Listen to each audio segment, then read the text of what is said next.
Awesome. Welcome, and we are so excited to have you all here for our College Readiness and TSIA2 Updates webinar today. In this session, we will take a deep dive into the Texas Success Initiative Assessment 2.0, TSIA2. This is information you'll need to help your students achieve college readiness standards as they prepare for graduation and beyond. We have the privilege of Keelan Morgan joining us this morning to share an overview of the TSIA2 with need-to-know updates on the assessment, training, and academic intervention that you can offer your students to help them succeed on the TSIA2. So a few things before we get started for this morning's session. All of our webinars are recorded. As I mentioned, this one is currently being recorded. And we do send the recording out to all of our registrants. So if you know a colleague that was not able to make it this morning that registered, no worries. They'll also receive the recording as well. And of course, you can always share any of our webinars or resources with your colleagues, teachers, parents, whoever you'd like to. We also have all of our upcoming and previous webinars posted on our webpage. You can find our previous recordings also on our YouTube channel. So I just want to let you guys know that all of these are recorded so you can sit back, relax, and just take in the information. You don't have to feel like you're taking a lot of notes.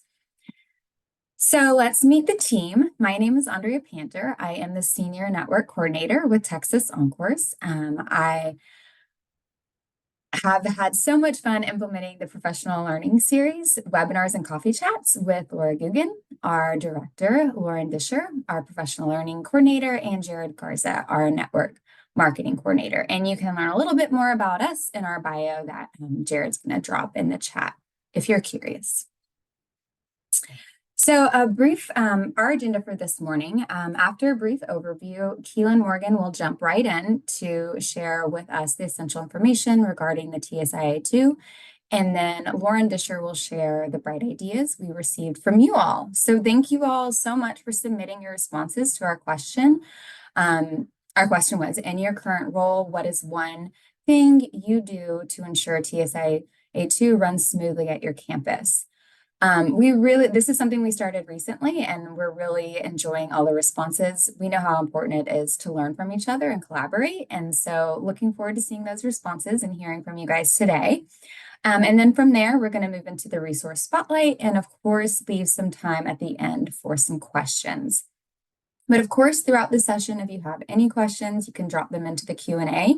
It's easier for us to find them there, and we don't want to miss any. So if you don't mind just putting those questions as you think of them inside the Q&A, and we'll make sure that we get to those at the end of the session. So before we dive into the TSIA2, I'd like to share with you a little bit about our professional learning series. As many of you already know, this year, in addition to our monthly webinars, we have also been incorporating monthly coffee chats that we will then continue to discuss our monthly topic in the form of breakout rooms. So this really just gives you an opportunity to collaborate with your colleagues and as well as different counselors, advisors, and educators across the state of Texas. So you're able to ask questions, share resources, and hopefully get some great tips and tricks on how to help your students be successful. So our next monthly coffee chat is next week, next Tuesday on the 27th. These are always the last Tuesday of the month. And they're at 10 o'clock as well. So again, if you would like to continue this conversation about the TSIA2, feel free to join that. You can scan the QR code there to register now, or also afterwards. And then just a little bit more for those of you that are new here, I just wanted to give you guys a quick look at the webinars and coffee chats that we have for the rest of the semester. You'll get a copy of this emailed to you as well after the session, but you can also register for these events at any time. And so we have all of those different coffee chats and sessions coming up. And so in March, we're excited to say we are going to be chatting about our favorite chatbot, Appy.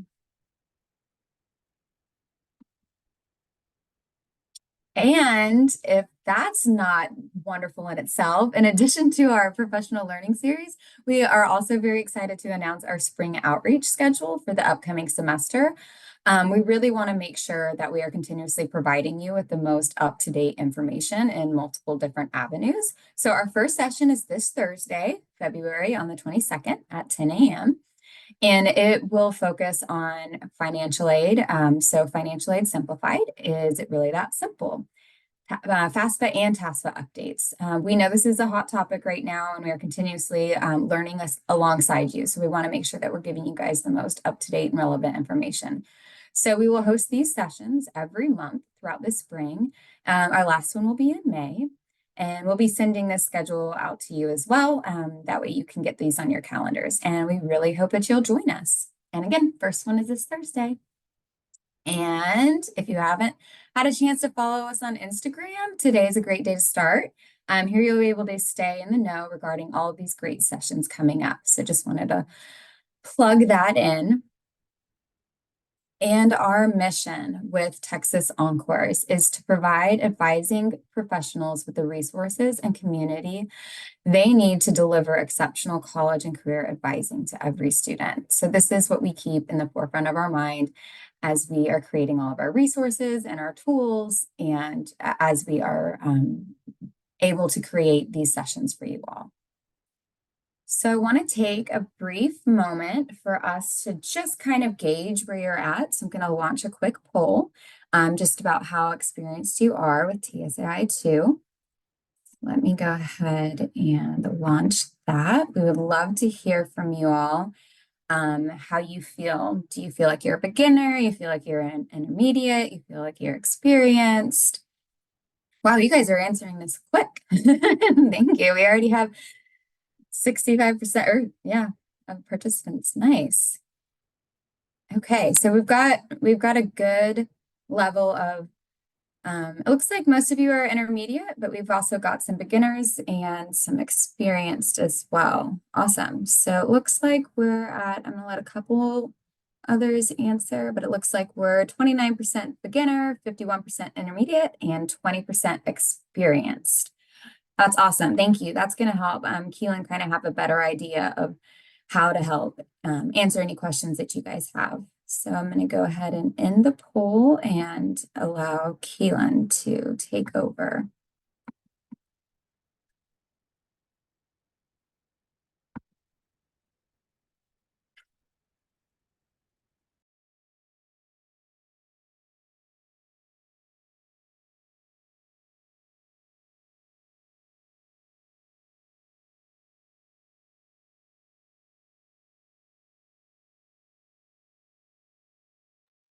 Good morning, everyone. And just confirming, is the are you saying the presenter view or the full screen?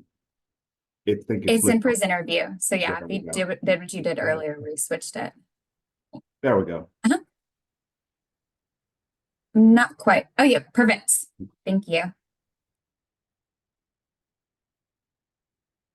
All right. Good morning, everyone. We'll spend some time today talking about the Texas Success Initiative, the Texas Success Initiative Assessment version 2.0, and some updates and some best practices for college readiness.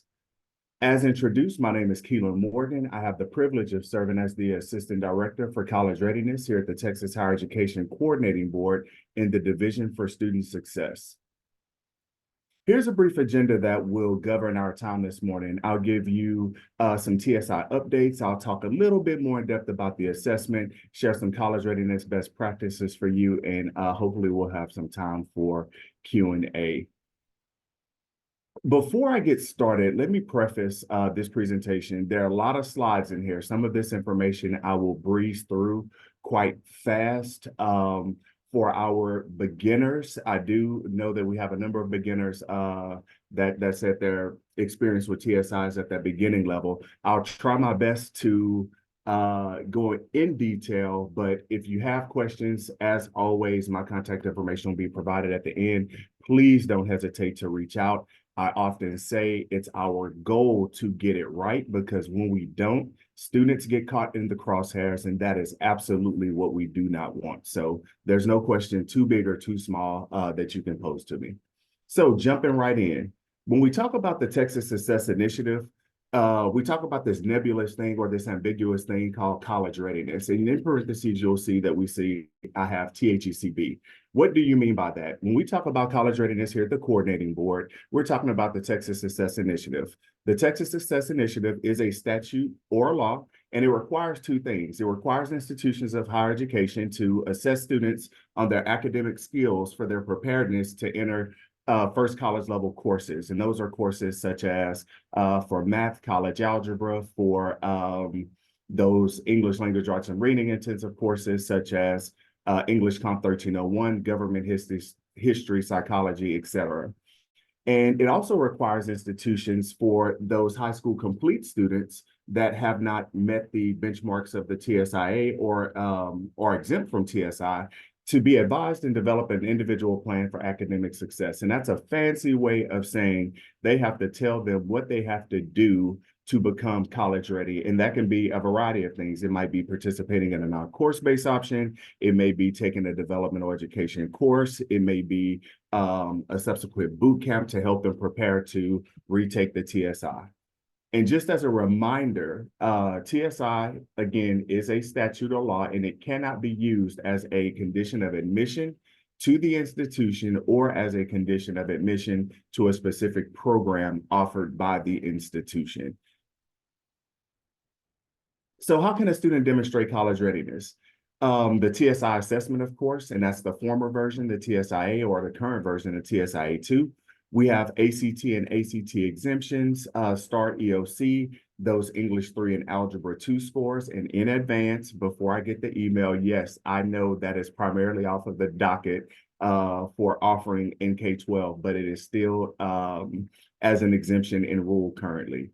The college preparatory course, and earn college credit in reading, writing, or math intensive courses. And again, with regard to the reading and writing and math intensity of courses, those are defined by the institution. For instance, you may have a course that's classified one way at a community college that's classified a different way as a university. But for that full list of exemptions, exceptions, and waivers, visit Texas Administrative Code Rule 4.54.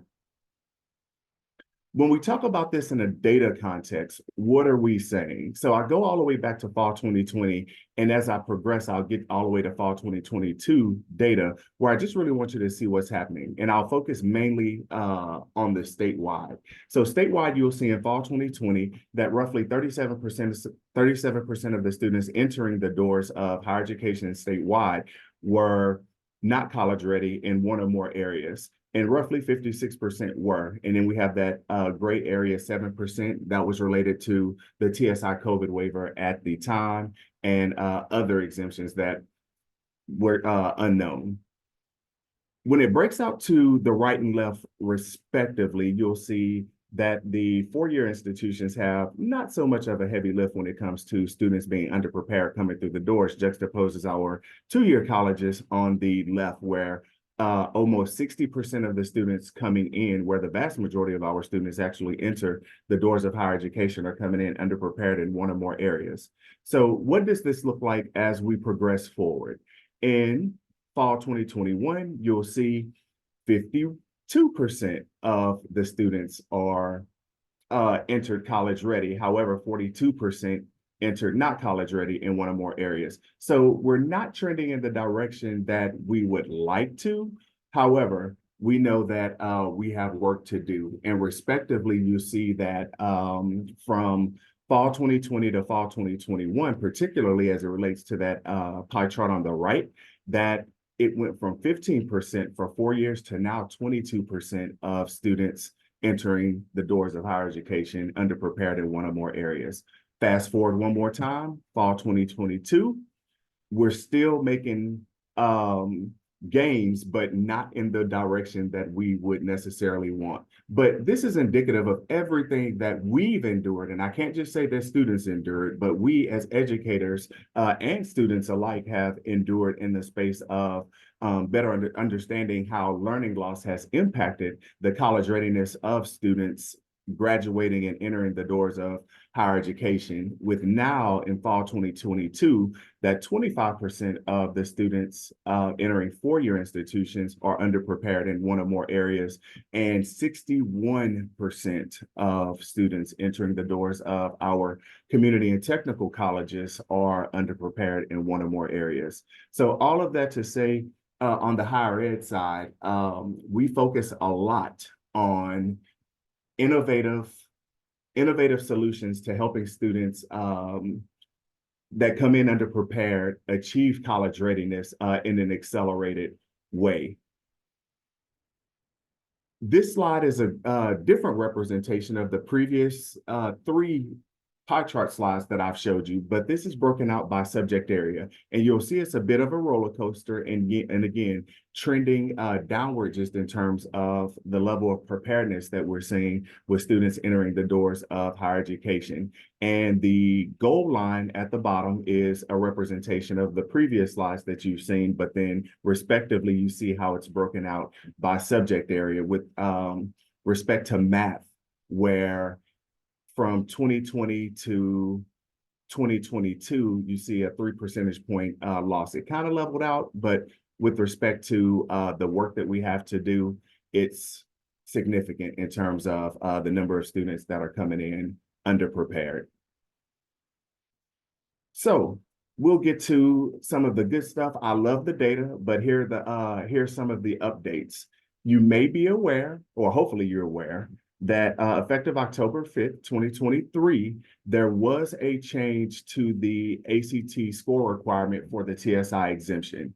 And formerly, we used the composite score of 23 and a minimum of 19 on the English test or a 19 on the mathematics test for the exemption for the TSI. Since then, so if the scores are prior to February 15th, 2023, that's the benchmark that's used to determine if the student gets the exemption. On or after February 15th, it's a combined score of 40 on the ELA, on the English plus reading, or a 22 on the mathematics. So you'll see the thing that I'll highlight there is there's no composite score. Note, this is not a change to the ACT test itself or to the scoring profile. I want to highlight that because we got so many emails after the enactment of this change, where it was, oh, the new ACT. And I'm like, oh, there's no new ACT. It's the same ACT. We're now just aligning the college readiness benchmarks that we use for the purpose of the TSI exemption with the test vendors, benchmarks that they, through their validity study, have identified are the college readiness benchmark.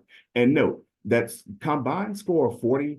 It can be of English and reading. It can be a 22 and 18, 18 and 22, 39 and 1. Whatever that combination is, it doesn't have to be 20 and 20. So we don't define that. But it does have to equal 40, the combination of those scores in the same test administration. And again, a score of 22 on the math. And when we talk about the combination of the scores from both the ACT administered prior to February 15th and after, that's only applicable for the English and reading test. So for the ELAR exemption as it relates to TSI, math does no combination of scores. So with that, you can, if a student, let's just say, recently took the ACT and they made a score where combined it didn't meet the 40, but if you take one of those components from the existing tests after February 15th and combine it with the other portion from a test administration prior to February 15th, you can combine those. And I know I don't have time to really unpack that in a detailed way, but if you have any questions about that, definitely do not hesitate to reach out to me. Here's some quick updates and reminders. So with regard to placement, all institutions must follow THECB rules, and those are the Texas Administrative Code 4.51 to 4.63 for TSI, and then respective to dual credit for placement, it's Texas Administrative Code 4.85. And note that we do have proposed changes to the TSI and dual credit rules currently in the Texas Register in the 30-day public comment period, I believe, through February 26th. So I encourage you to go out there and review those. When you receive this presentation, you'll see the hyperlinks at the bottom. You can click on those and it'll take you to those respective proposed rule changes respectively. Note that EDUC 1300 does not require a demonstration of college readiness, i.e. Passing the TSI for enrollment. That's a common question that we get, particularly as it relates to students wanting to go into dual credit or early college high schools in terms of the offerings that they can provide students with that do not require demonstration of college readiness. So note that EDUC 1300 does not require a student to be met on the TSI to enroll in that course. Institutions participating in the THECB grant programs or projects that allow for multiple measures assessment cannot use the MMA protocol for the purpose of enrolling high school students into college level courses, dual credit or dual enrollment. I highlight that because under the TSI COVID waiver, that was a very exploratory period where a number of school districts did see greater access for their students into dual enrollment and dual credit programs, and even institutions of higher education alike. However, with regard to those institutions, if you're partnering with an institution and you're looking at their placement chart and they are referring to multiple measures of assessment, that is reserved for high school complete students only. But in the space of MMA and with as of summer 2022, with summer 2022, when the TSI COVID waiver went away, summer 2023, I believe, is when the 2022. Nope, it's 2022. When the TSI COVID waiver went away, we are fully engaged in exploring how multiple measures assessment can be beneficial in the context of potential statewide policy. We have an MMA pilot study in which we have 7 data colleges that we're working with, and we have a number of grant programs that allow for the use of multiple measures assessment with the overall goal of building a data set in which we can analyze to better understand the impact of MMA placements, and not only the placement, but looking at the outcome in that first college level course. As of this fall, we will be engaged in a randomized control trial study with 2 major community college systems across the state, which we hope to yield us some very significant data to potentially impact statewide policy as well. And note that all of these efforts that we're undertaking now with the TSI COVID waiver, we called it, for the lack of better words, we refer to it as the Wild Wild West, where it's like, hey, any indicator other than what's already established in rule can be used. However, with respect to where we're really exploring these efforts now regarding multiple measures assessment, we're focused in on the utilization of high school GPA and course taking patterns. In our course taking patterns, we're looking at 4 consecutive years of English or math taken in high school. So we know commonly students are taking Algebra 1 in the 8th grade. That would not count towards this. We want 4 years of math taken in high school. We're not saying delay it. We're saying we really want students to engage in math, and English is pretty much covered with the 4 years, English 1 through 4, where students are going to take 4 years of English courses in high school. However, with regard to math, understanding that Algebra 1 is commonly taken in the 8th grade, students can tap out of their math with the 3 required years, sometimes as early as their sophomore year, and then they'll take a junior year math. But we really want to encourage those behavior patterns of students engaging in math in that senior year to reduce that latency in the utilization of those math skills. So that's something that we're very, very much exploring. And note that kind of like everything I've shared with regard to MMA, that the findings that we get from these studies and grant programs may be used to inform potential statewide policy related to TSI and course placement. Jumping into the TSIA2, who should take the TSIA2? This is a common question.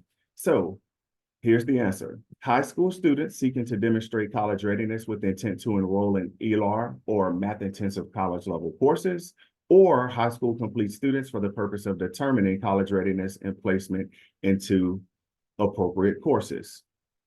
What's the inverse of this? Who should not take the TSIA2? We strongly, 8th grade students should not be taking the TSIA2. You should not have a testing protocol where you're just blanket testing all 8th graders. However, there are some caveats to that. Rising 9th graders can be administered the TSIA2 by a high school that may require assessment. And that's, for instance, your early college high schools, P-Tech high schools, or for the purpose of enrolling in an ELAR math intensive college level course. And I highlight that because if the student is not necessarily seeking to go directly into Comp 1301 or college algebra, don't let them take the TSIA2 at that point. General administration of the TSIA2 to this population is not recommended.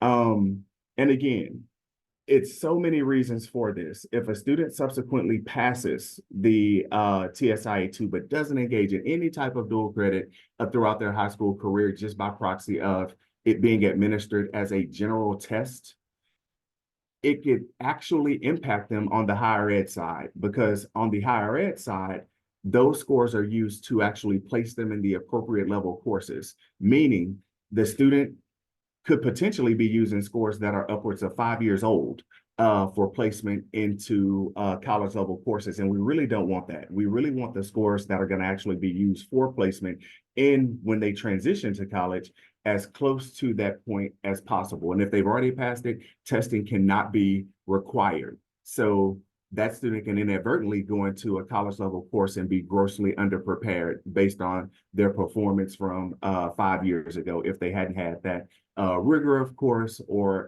challenge through potentially dual credit or dual enrollment courses. Middle schools are not eligible to administer the TSIA2 or to serve as testing sites in the TSIA2 platform. And before those hamster wheels start spinning and the emails start coming, this is a recent development that we're really pushing out through training with our test vendor, the College Board, and through our platforms as well. We really want testing. All testing should take place under approved testing sites, high schools or higher education accounts for a variety of reasons. Again, as I shared in the previous bullet, rising 9th graders can be administered the TSIA2. However, it's the onus of the high school to provide that testing, not the middle school. So if the student is going into an early college high school, that early college high school needs to provide the student with the opportunity to take the TSIA2. Who else should not be taking the test? Teachers, faculty, or staff. The TSIA2 shall not be administered to non-students. So this is, i.e. for the purpose of, oh, well, we want our teachers to take the test to understand what it's about so we can develop test prep materials. That is against testing protocol. So just be mindful, and I'll delve into it a little deeper later, that if the TSIA2 is not being the program is not being managed or administered in line with the testing protocols and rules set forth by the coordinating board or the test vendor, you do risk as a district, not school, as a district, your ability to administer the TSIA2 to your students. So definitely we want to make sure that we're governing ourselves accordingly. Really quick, you're familiar with this, the pre-assessment activity. It's required in rule.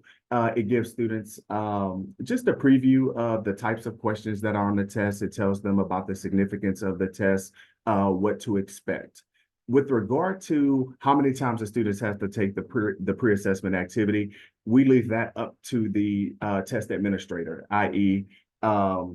The district, that's their protocols in terms of setting that. However, the initial test, the pre-assessment must be administered prior to. So if you know that, oh, this student is coming into the high school pipeline and we're going to administer the TSIA2, that student needs to take the pre-assessment activity prior to testing. We recommend that the pre-assessment activity is given in advance of the test, not you take the pre-assessment activity and then turn around right then and take the TSIA2, because it does offer the student an ability to engage with test with questions similar to those that will be they'll experience on the test. So we want to make sure that if the student is a little apprehensive, oh, well, I couldn't answer those questions. Maybe I need a little bit of a refresher or an intervention or something before they actually take the TSI2, it would give them that time to do so. So our general rule of thumb of if you can offer the pre-assessment activity like a week prior to the TSIA2 before the student engages with the actual assessment, that would be most ideal. And note that the pre-assessment activity results in terms of those students who completed it under your testing account, if they selected your account, those reports can be pulled through custom reports in the TSIA2 platform. Regarding the test itself, we've had a number of enhancements with the 2.0 version. So its predecessor, TSIA, the current version, TSIA2. So it launched January 11th, 2021. We integrated reading and writing into one test, English, language arts, and reading. We reduced the diagnostic tests from 2 per subject area to 1. There's now a second chance pass opportunity for math through the diagnostic test. So students scoring at diagnostic level 6 on the math tests are now college ready. So it's really important that you stress to students that, okay, even if you don't, if you have to go into the diagnostic, still do your best because there's an opportunity to demonstrate college readiness. And that there's a second chance opportunity that already existed for the writing sections, which was carried over into the English language arts and reading section. So again, stress the importance of students to do well on the diagnostic as well. And students may send scores directly to institutions at time of testing through the student portal. However, please contact the institution of higher education that you may be partnering with or that the student wishes to attend to see if that's how the institution prefers to receive the scores, because that's something that not all institutions participate in. But if the student inadvertently does it, they won't know that unless they contact the institution. Here's a quick recap of the college readiness benchmarks for English language arts and reading. And CRC stands for College Readiness Classification Test. That's the first set of 20 questions. And diagnostic level is the score that the student gets as a result of those subset of questions if the benchmark is not met through the CRC or College Readiness Classification Test. So for English language arts and reading, a CRC score greater than or equal to 945 and an essay score greater than or equal to 5. Or if the student does not meet the benchmark on the CRC and has a score of less than 945, they also need a diagnostic level score greater than or equal to 5 and an essay score greater than or equal to 5. And note the asterisk there that the essay range is 1 to 8. A score of 0 indicates that the score was not able to be evaluated and can't be used for the purpose of placement. So if the student scored a 0 on the essay, it definitely has to be redone. So even on the higher ed side, I stress that I did see some higher education professionals. The student would need to redo that essay to score within that 1 to 8 range. For mathematics, a CRC score greater than or equal to 950, pretty straightforward. Or if the student does not meet that benchmark and the CRC score is less than 950, the student would need a diagnostic level score of 6 to demonstrate college readiness. Further understanding the scores for those students who do not meet the benchmark on one or more areas, they'll get a diagnostic profile that accompanies their individual score report that contains three components. It'll have an overall diagnostic level score of 1 through 6. It'll have a proficiency indicator and statement for each strand. And for each test, there's 4 strand areas that are assessed. And those proficiency indicators, it'll either be basic, proficient, or advanced. And you can use those data to better understand what the struggle areas of students were on the assessment. So just for instance, for math, one of the strand areas is geometric. I think it's geometric and spatial reasoning. Don't quote me on that. But just for instance, that one, they would get a basic, proficient, or advanced indicator related to that. So if it's advanced, oh, well, the student demonstrated great ability in that area. But if it was basic, that would be the time where you can use that data to own in on an intervention to help the student prepare for a retest.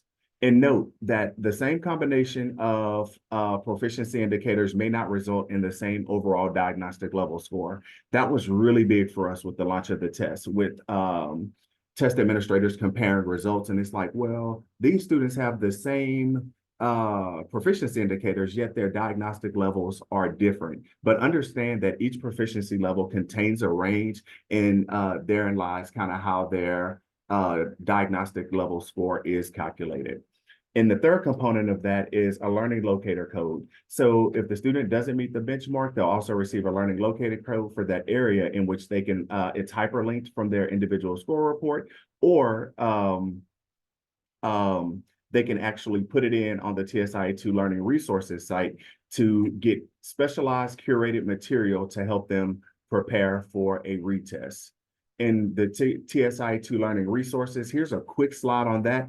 I'll just share that it's a free online library of instructional and practice materials aligned to the TSIA2 content. And again, using their learning locator code, they can access specially curated material, and it's reflective of exactly what's covered on the TSIA2. But here's the plus to that. It's not only for students.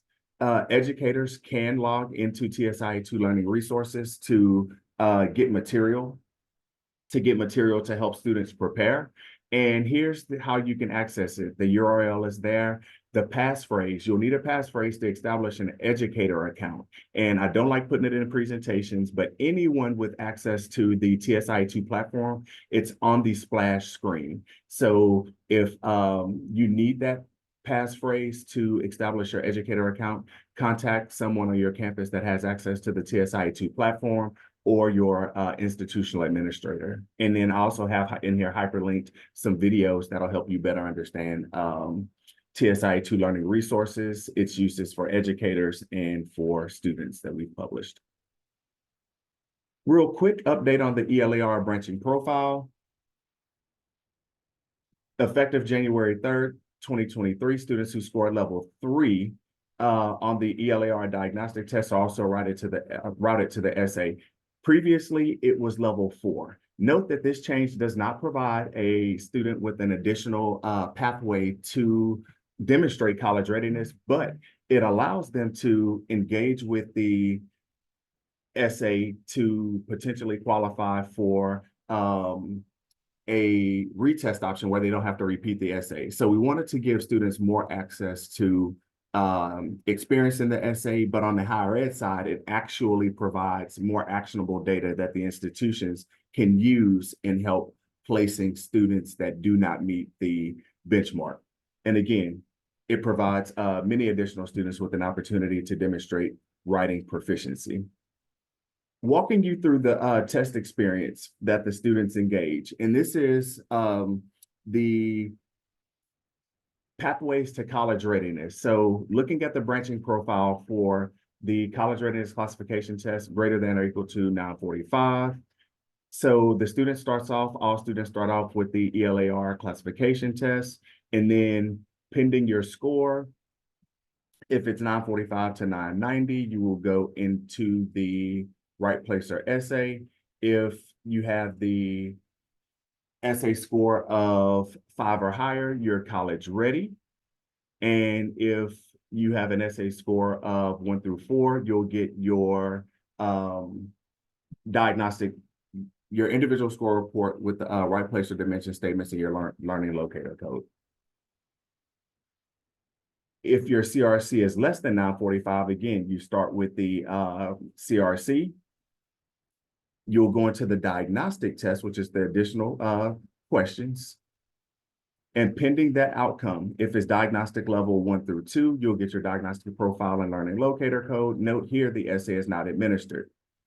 If you get the diagnostic level 3 through 6, you have the right placer essay.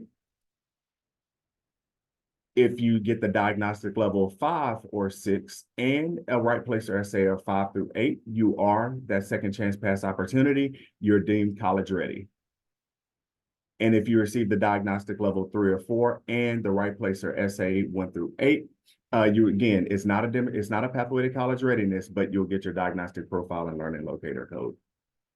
Here's just a different representation of that you can use kind of like just as a static if you want to print it out when you get the presentation to better understand the same flow chart that I just walked you through in the previous slide. Retesting update. So as of October 5th, 2023, note that it used to be, well, the student had to meet the benchmark on either the CRC or the diagnostic or the essay to qualify for a standalone retest option. So after further consultation, internal conversations, we changed that policy on October 5th. So now the TSI assessment test administrators must administer the complete ELAR test, the CRC and diagnostic test as applicable, and essay for the initial, and you see initial is bolded, ELAR test administration. So that means if a student for the first time is taking the ELAR section, it must be the full version. There's no question about what they can do. However, now it's very simple. Subsequent ELAR test administrations can be administered as standalone tests. And CRC only and diagnostic tests as applicable or essay only without consideration to the scores earned on the initial ELAR test. So what does that mean? If Keelan took the ELAR section and I did not pass the CRC, I didn't make a high score on the diagnostic, and I didn't pass the essay, then the test administrator can say, okay, Keelan, maybe the whole test was a little overwhelming. Okay, on this day, we're going to, in subsequent testing, you're going to take the CRC and diagnostic if you need it, and let's see how you do on that. And then you can take the essay on another day. But again, note that that's not any consideration to the scores that I made. But here's the caveat. If a student does pass, let's just say the CRC or the diagnostic, that's off the table for them to have to repeat. They could qualify, and they didn't pass the essay, they would just take the essay only. So there's a full ELAR retesting guidance out on our website that a link to is provided to at the end of the presentation. Real quick regarding math, math is very straightforward. If you have the score of 950 to 990, you're considered college ready. And subsequently, if you make 949 or below, you go into the math diagnostic test. And if you make the diagnostic level, if you earn a diagnostic level 6, that's the second chance pass opportunity. And note that this is not just we pick the highest diagnostic level score. It is psychometrically aligned to the CRC. So that diagnostic level 6 is the same performance level as the student meeting that 950 on the CRC. And last, if the student goes into the math diagnostic test and they score level 1 through 5, they'll receive their diagnostic profile and learning locator code. And just as with ELAR, the same thing here, just the graphical representation that you can use of the flow chart I just walked you through. Here's some updates, and let me highlight this before I get the emails. These are not individual students that we're talking about. These are test administrations with regard to implementation, from time of implementation to the date period that you see in the slide. So these are not 424,870 students. It's 424,870 test administrations under institution of higher ed accounts. But what I'll highlight here is you'll just see the performance of students, the performance via the test administrations thus far. So if Keelan took the TSIA2 4 times, I'm represented 4 times in these data. So you'll see that roughly with all test administrations for those that happen under institutions of higher education accounts, roughly 32.89% of students are college ready with regard to ELAR, and subsequently 67, a little over 67% are not tested, not college ready. And then for high schools, you'll see a significant drop. And this is the same trend that we see in the data when we're looking at the STAR EOC scores in terms of it being indicative of when we look at this in a trend analysis, when we really were looking at it in the thick of the COVID period and we had a lot of selection, these were actually a little bit higher. And then as we started to come out of that and we have more testers, we started to see these numbers come down, which was indicative of the learning loss. And you'll see that roughly 22 or 23% of students taking them under high school testing accounts test college ready. And you'll see the vast difference in the amount of test administrations, that it's more than double for K-12 test accounts than it is for higher education. And again, that kind of goes into where I was saying the use of the scores. High school, it's very binary. Do you qualify or do you not? But for institutions of higher education, in terms of using the tests with their high school complete students, is to determine placement. So more often than not, you'll have way fewer students that'll actually retest on the TSI than you will in the high school space. And let alone just the sheer number difference in the number of students in those respective spaces as well.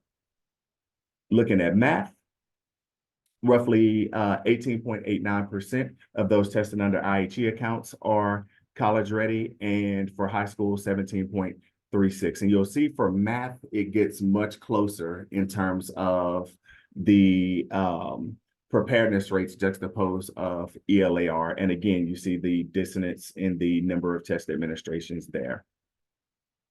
Just reporting important reminders that you must adhere to all applicable policies and procedures related to administering the test in the from the coordinating board and the test vendor. Failure to do so may result in loss of access to administer the TSIA2. Again, administer the pre-assessment activity prior to the initial testing. Do not modify the branching profile. So these are just highlighting some common issues. The ELAR test administrations that do not align with testing protocols.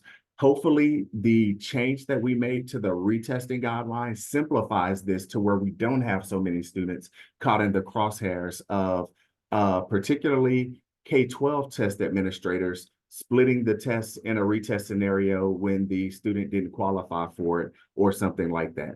And again, institutions cannot accept scores not aligned with proper test administration protocols. So be mindful of that. So if you get a call from your partnering IHE that says, hey, you submitted these scores, but we can identify that the student actually took the TSIA2 ELAR section as a whole prior to being administered separate CRC and essay scores, that puts the student in a bind and the institution can't accept those. So please make sure you're governing yourselves accordingly. Just highlighting the demo test site use. The purpose of the demo test site is to test accommodation software only, like screen readers. Test units shall not be allocated to the demo site for purposes other than its intended use. Teachers, staff, any non-student should not be taking the TSIA2 under the demo site for any reason. Again, if teachers and faculty and staff want to develop test materials, we'll have resources. There's a whole list of resources at the end that you can use to do that. TSIA2 accommodations, kind of flying through this, several accommodations that the platform automatically provides. It's untimed. It has a save and continue later feature. There's a pop-up on-screen calculator, and it'll either be a 4-function, square root, or graphing a TI-84 available for the math questions as applicable. Each math question has already been predetermined as to which, if any, type of calculator which will be available for that particular question. And again, the highlighting the highlighter feature is available for both the ELAR and math test for students to highlight things that they might want to bring to their attention or even come back to in one of the reading passages or questions.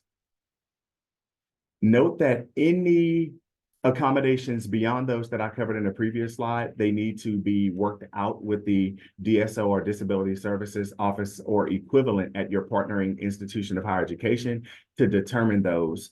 Understand that the laws governing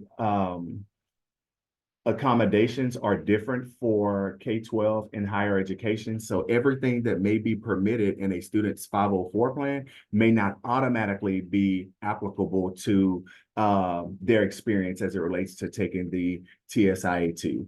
And we do have a TSIA2 accommodations guideline on our website, and you'll see the hyperlink there. Regarding calculator use policy, online, the computer adaptive version, I shared with you that each math question is already predetermined to have it programmed, what type of calculator, if any, will be available. So handheld calculators of any kind are not allowed for the online computer adaptive version. The on-screen calculators are provided as applicable for the math questions. However, for the companion or the accommodated versions, the paper and pencil, only the basic four-function calculator with the square root feature can be used. There are no questions on the accommodated versions that warrant the use of a graphing calculator. However, all of the constructs are still measured as the same as they are with the online computer adaptive version. That was something we were very cognizant in understanding with the test vendor as we refined the calculator use policy, which is always a common question that I receive.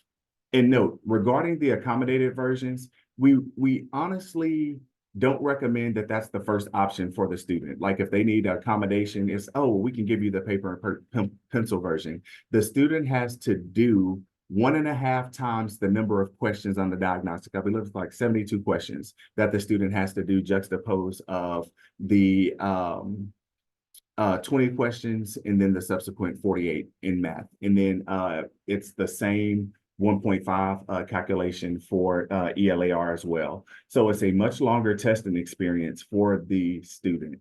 So we recommend reserving the accommodated, that paper or pencil version for students as a last resort. And just real quick, and I'm to the end, high schools, college readiness best practices. We encourage you to equitably place students in advanced learning opportunities. So really working with students to help them better understand, do you qualify for dual credit? Can you go into a dual enrollment option? Have you passed the TSI? If you haven't passed the TSI, do you qualify under the placement guidelines for dual credit under Texas Administrative Code 4.85? We recommend assessing students for college readiness and administering the TSI2 early, spring semester, junior year. And that's at that point that they have been exposed to all of the content that's covered. Again, the TSI2 content-wise covers through Algebra 2 and English 3 in the TEKS, and it also incorporates the college and career readiness standards established by the THECB. Enroll students in college prep courses. And I have Texas College Bridge on here as an example of a type of college prep course in the fall semester of their senior year. Note that the course is eligible for the high school English and math credits, and the course must be successfully completed by the time of high school graduation to qualify for the TSI CPC exemption. This is always a sticking point, given particularly that Texas College Bridge is in an online format and the student kind of self-paced through it. If the student does not have that completion dated prior to their high school graduation, the ISD can use it for whatever purpose that is needed for those local requirements. However, for the purpose of a TSI CPC exemption, it cannot be used if that date stamp on the their green light certificate for TCB, or if that credit is not codified on their transcript prior to at the time of high school graduation. So just please note that. Last, here's a quick list of some TSIA2 or some TSI support resources that you'll have access to. And if you want our latest updates, you can scan this QR code and or click the link in the presentation to get there. And then most importantly, for the emails that I'll receive immediately after the presentation, here's my contact information. And I know that was a lot of information in a little bit of time. And I know I took up the vast majority of our time, but definitely, hopefully it was helpful. And Lauren is back in your hands. Awesome. Thank you, Keelan, so much. That was just such a great overview of TSIA2, and we got so much good information from you. And we really appreciate that because it's all great information we need to know. So, yes, we're going to go over our I resource can't hear you, spotlight. Lauren. Oh, I can hear you, Lauren. oh, okay. Okay, so I'm okay. I thought for a second I wasn't off mute, but I think I'm okay. So, We can sorry hear about you. that. Okay, thank you. So, we do have bright ideas for today's session, but in regards to the time, and because we definitely want to get to some of those questions, I saw all of them coming in through the chat. We're going to go ahead and skip bright ideas for today's session. We are going to include them in our coffee chat, which again is next week on Tuesday, the 27th at 10 a.m. Just a quick 30 minutes where you can go into a breakout room and discuss all of the bright ideas that we highlight during the coffee chat and any of the other ones that you might have in regards to TSIA2. So definitely join us for that to hear all those bright ideas that we have. But going ahead and jumping into our resource spotlight, we just want to highlight some of the great resources that we have available to you that are go give an overview of TSIA2. So the first up is our Texas OnCourse Academy, which features 2 modules that have updated information just related to the TSIA2 and just other college readiness information. So those are student advising with college readiness and equity in mind, which is geared towards our higher education advisors, and also advising all students to be college ready, which is designed for our K through 12 school counselors and advisors. Now, both of these modules are jam-packed with information like what college readiness standards are and how students may work to meet those standards, how TSI status may impact student post-secondary enrollment, and how students can access support or accommodations for TSIA2. So definitely check out those in the Academy. So this is just some example of the PDFs that are located within those modules. These are great examples of some of the good resources that you can pull from these modules and use when you're talking to students or families. You have some college readiness vocabulary there, and then you have just a little bit of an overview of TSIA2 versus SAT accommodations. And these can both be really helpful when you're talking to students and family about TSIA2.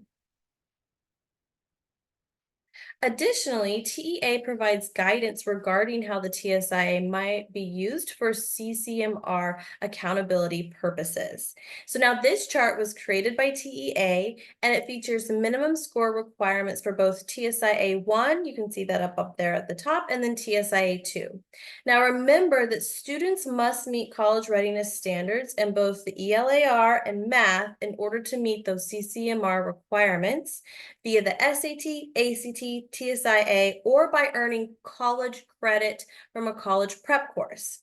But standards do not have to be met on the same assessment. For example, a student may meet ELAR TSI requirements on the TSIA and earn college credit for a college prep course in math. In other words, they can mix and match. So those are some of the great resources that you can find within those modules. I'll turn it over to Andrea now, and we are ready for questions. Awesome. Yes. And we are at time. So I did document a lot of those questions. If you want to hang on the line for a few minutes, Keelan, if you have a little extra time to answer some of those questions, we can tackle as many as we can get to. How does that sound?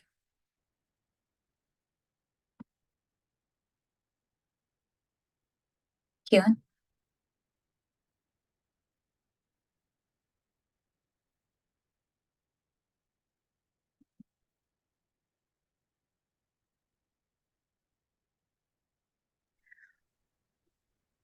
Andrea, do you want to start with the questions that are in the Q&A, and hopefully Keelan can pop in. If we don't get audio from him, we will document all of the questions and send all of the answers in a follow-up email. But let's start with the first one.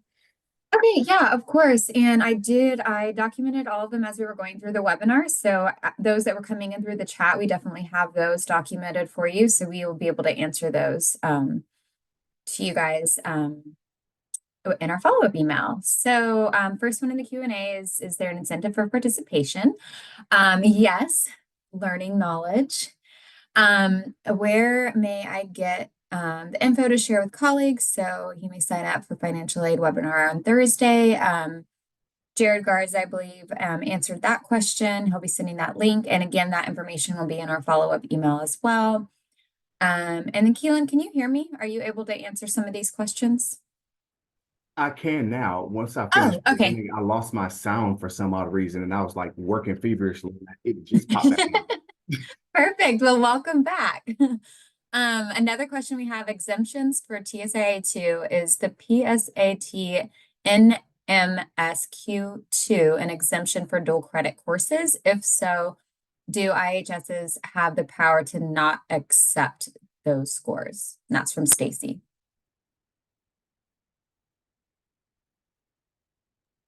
My understanding is the PSAT NMSQT is the only PSAT that's allowed for dual credit. So you can't not accept those scores, if that makes sense, because it's not, and I guess because it's established in Rule 4.85 what that score threshold is. Awesome, thank you. And as we're going through some of these questions, if you guys don't mind giving us a little bit of feedback, we have a quick little survey. If you don't mind scanning that QR code, just to let us know how we can better assist you guys in the future. And real quick, And then Andrew, just real quick with that, I just reread the actual question. So it says exemptions for TSIA2 is the PSA2 NMSQ an exemption for dual credit course. It's not an exemption. It allows students to place into dual credit. It's a way a student can get into dual credit, but it's not something that the institution accepts. It's a qualifier for dual credit, so it would have to be considered okay, in awesome. alignment with 4.85. You. And then Deanna asked, how is she going to be able to get a copy of this presentation? We will be sending out the slide deck as well as the recording by the end of this week. And then Katie asked, what is the difference in the types of questions in the CRC assessment and diagnostic assessment? The difference in the types of questions, so the CRC is only contains questions of the, and I use of the levels related to the English 3 and Algebra 2 TEKS, coupled with the college and career readiness standards. So questions of those types of levels. When you go into the diagnostic, it's an expanded array of questions that includes questions from the levels of the National Reporting Systems, Educational Functional Level Descriptors, as well as the Adult Basic Education 2.0 standards. So it's a much broader array of questions. Thank you, Keelan. And then Misty asked, how does a student get their performance sheet? Oh, sorry, she meant diagnostic profile. Their diagnostic profile is included in their individual score report. And as a reminder, all students taking the TSIA2, I know we're working in a vacuum sometimes and things are moving very fast, but please make it a habit of, once the students completes testing, to provide them with a copy of their TSIA2 scores. And if the student has not met the benchmark in one or more areas, that information will be provided on there.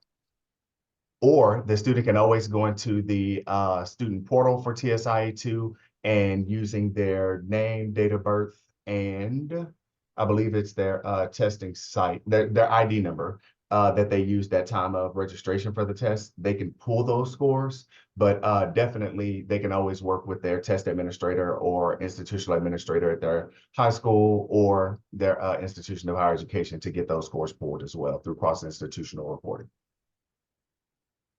Awesome. Thank you, Keelan. We're gonna hold on for just we're gonna stay on for just a couple more minutes and answer some questions, and the rest of these we'll do in a follow-up. So from James, we got, has anyone seen EOC English 3 or Algebra 2 lately?